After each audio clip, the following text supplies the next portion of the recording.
And welcome to a new episode of League of DFS. My name is Chris Chung at Prime Time.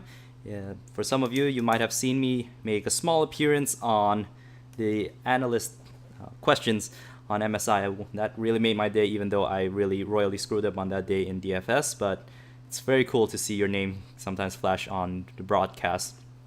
In any case, welcome back. We are in episode 10 already, and we are heading into the final day of MSI group stage. This is exciting because the records, as you can see here, they're very close. Any team can still make it to second, third, fourth place. I think Flash Wolves can take sole possession of first place if they win both of their games. Now, they've been strong throughout the whole course of the group play stage, but faltered today, and that really did cost a lot of people a lot in DFS, and it's amazing how just slipping a little bit can really place you in a precarious position. Because what happens right now is if any of these teams tie with each other, they will play into a sudden death matchup, which means any team on number 2 through 4 still has a chance to become the number 1 if the following circumstances happen. If Flash Wolves drop 2 games, or if Royal Never Give Up dropped a game, Kingzone takes 2 games, what have you, there is a possibility that they will play extra matches just to decide who the final seedings are. But as of now, we're expecting Flash Wolves to just take the number 1 seed. It remains to be seen who can play it out for Kingzone and Royal Never Give Up. Surprising to me because I expect the Kingzone to be at least number 2, if not number 1, coming into this MSI. Now they're just vying for the second and third seed. And finally, Fnatic still has a chance, but so does Team Liquid, believe it or not. They picked up 2 games. Better late than ever. That's been TL's motto throughout the whole year long, since the spring. They've faltered during the middle of the season, and they're trying to make a vicious comeback. So they're not out of it yet. The only one that is out is EVOS, which is kind of expected. They are truly a team that didn't really finish in any of their games, even though they showed some competitiveness throughout. They were the ones actually that exposed Kingzone's Flash Wolves' weakness yesterday, and today both teams that face off against Flash Wolves managed to take advantage of that. So they might be doing some changing in their strategy. They might be working something out, or maybe they're completely just going to YOLO the last day of MSI. So that's something that we'll have to watch out for. Because going into today, we are expecting both teams that they play, that they will beat up on EVOS, and that's kind of how my stack will be built around, just trying to beat up on EVOS. Other teams still have motivation to stay strong, to play strong, because they want that first seed, or they are still playing to stay in the finale, hoping to make it to semifinals. Nobody's out of any danger zone yet except Flash Wolves, but Flash Wolves still don't want to falter to the 3rd or 4th place, having such a strong showing. So that's what we'll have looking forward to today in today's episode. Let's go ahead and review what happened today. So this morning, I managed to just be able to cash in my cash games, put up a decent score, all because I stacked against EVOS. I had a full stack of Team Liquid, four Team Liquid, and then even though I had Flash Wolves who faltered, who lost to Fnatic, they still put up enough kills. It was a high scoring affair kind of game. It was very close. It was a very tough game fought, and Fnatic eventually took the game. If you had a Team Liquid Fnatic stack, you would have taken down any of the GPPs. Or if you had a Royal Never Give Up stack with Team Liquid, you probably could have taken out everything, because Royal Never Give Up was priced as the lowest team. You'll have lots of salary flexibility. You might have been able to play 4 carries, meaning 2 mid and 2 AD carries. But this one was good enough for me to cash in the double ups. I'm happy about it. As you can tell from the ownership, a lot of people went to stack Flash Wolves, myself included. 60%, over 60%, and 70% stacked played Sword Art. So what does that mean?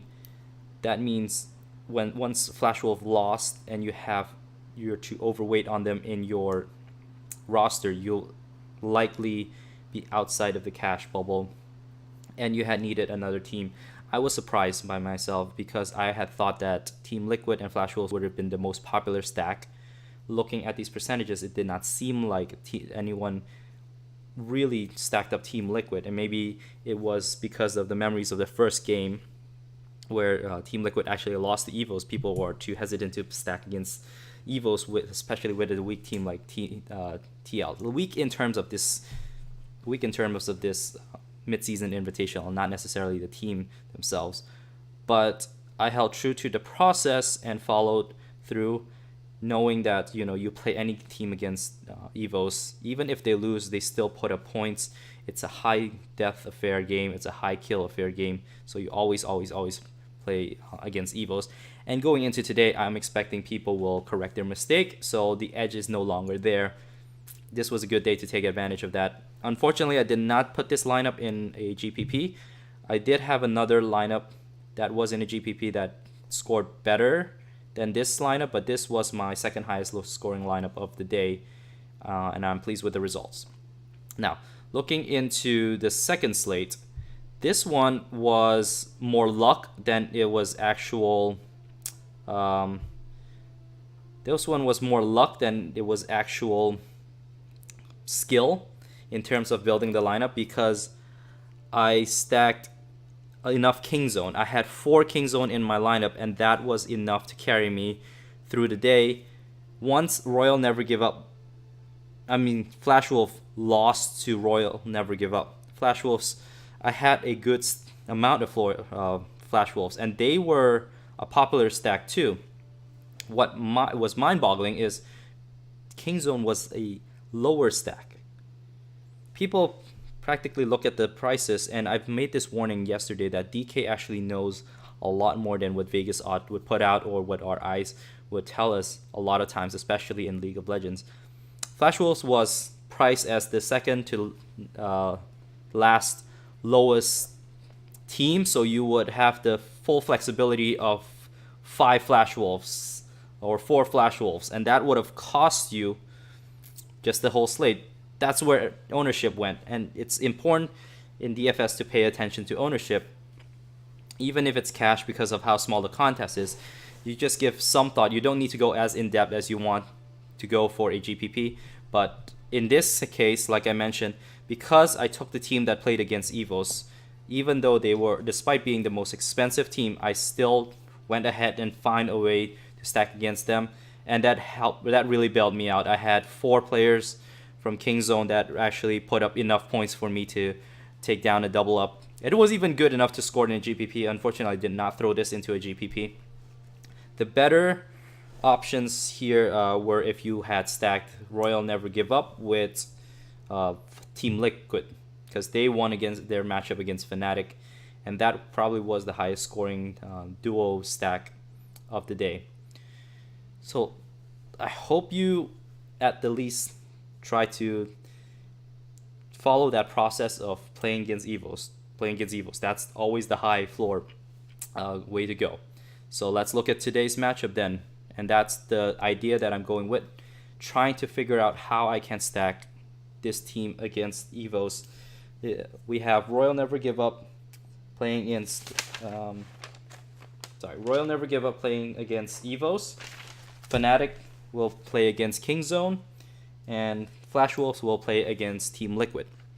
Now, the salary is much tighter today. It is much harder to figure out how I can stack Royal Never Give Up in this, and I've tried every single combination that I can find. What ended up happening is I will eventually have to pick an underdog. Fnatic is an underdog against King Zone. They might have a shot, but I think King Zone will win, so it's not a very comfortable fit. Another potential underdog that you can fit with RNG is Flash Wolf. That's not an underdog. TL, but that's even trickier because TL is facing off against Flash Wolves. Maybe TL has figured out something to beat Flash Wolves. Maybe they'll continue that trend. So that's what you're kind of banking on if you want this many Royal Never Give Up in your lineup. It is tricky. it is not easy, but for cash, I think I am comfortable trying to fit the underdog with RNG. If you're not as comfortable, there is a way to fit RNG and Flash Wolves, but you'll have to end up punting somewhere. And my recommendation would always be punt at the team position. In this case, through the kind of working around with the builds, that's kind of how it would come out to be, that would be the best option, to just punt at team. The other thing that I forgot to mention, is that we have to worry about substitution. It's the final day of MSI. Some people didn't see any playing time at all, and some teams might decide to just make the swap. So if you want to wake up early enough to figure out if SOAS is playing or Buipo is playing, others to watch out for, if EVOS is starting beyond at top over their current top, which is, I can't remember the name. You have to excuse me. Let's go check out who that would be. Sorry. There we go. Stark. If they would play Stark or Beyond, pay attention to that, although I don't recommend playing any EVOs. For the jungler, Flash Wolves might consider playing Morning, especially if they locked up their first seed. They might consider playing Morning over their current jungler Muujin. Doubtful, because Muujin's been playing so well for the team. The other thing is Karsa might see another appearance. We saw that happening today. That might have killed a lot of people when Karsa appeared. I had a hunch that Karsa did want to play games against Flash Wolf, so that was something that you could have taken advantage of in a GPP. I completely avoided that situation just because I didn't want to deal with it. And they went back to MLXG. And naturally, Team Liquid might go back to Joey if they are completely eliminated after the first game, completely eliminated from contention. Their second slate, they might consider going back to Joey, just because an international stage is a rare event and you want to give all your players some playing time, and all of that you have to factor in. So pay attention to any substitution that might occur. Sometimes you won't know no substitution will or won't happen, because the game starts later in the day and they don't announce it until right before lock, which is an unfortunate thing that DK does not have late swap, but we'll deal with that. So remember, these positions, you can completely avoid them so you don't get into trouble. There's just certain stacks that I found work better if I was convinced that this player will not get subbed out. So it's EVOS at the top, Fnatic at the top, Flash Wolves at jungle, Royal Never Give Up at jungle, and also Kingzone at jungle. We saw Cuz made an appearance, and Team Liquid at support. Those are the substitution spots that you want to pay attention to, avoid altogether if you can, or play one for GPP and hope that you got the right person. Okay, so that's slate number 1. I'm going to focus on Royal Never Give Up, and I'm going to pick an underdog, whether it's Team Liquid or it is Fanatics. Those are the kind of the stack that I'll go towards. If I think Flash Wolves might win instead, I will take the punt. That is another option as well. So the other natural stacks that you can think about is Kingzone with Team Liquid and Royal Never Give Up with Fanatics, which I already said. So sorry for repeating that information. Now let's look at slate 2. One thing that you have to be worried about, if the seedings are locked into place, if we figure out if Flash Wolves has just solidly locked on to the first place and they are not in danger of facing a sudden death, which means then that they might go for a Fiesta because they're playing against Team Liquid, who might have been also eliminated. What does a Fiesta mean? It means they'll pull out the weirdest kind of stuff and play crazy and just have a fun game of high kills, and something that you could take advantage of. And that is, I think, the only game that I can see happening with that one is the RNGTL game. All other games, I did mention Flash Wolves could potentially go there. Who knows? Okay, but coming down, the safest, highest floor is stacking Fanatics against EVOS. It's possible to do a 5-man stack if I know that Buipo is playing. If SOAS is playing, that's fine too, because that still puts me under the salary cap, gives me a little bit of wiggle room to work with. They are the first game to play in the second slate, so that will already give us an idea whether we need to make the swap or not. That's a good advantage to have. Fanatics is where I'm going. You can basically stack them with most teams except for King Zone comfortably. This is where I'm thinking of going, and this is where I'm going to build around my slate number 2. Right? So that's it for MSI group stage. Thank you for watching. I hope you are able to use this information well. I know my longtime supporter Ben on Twitter has shown me that he built an amazing lineup this morning. I've retweeted it. You can find it on my Twitter.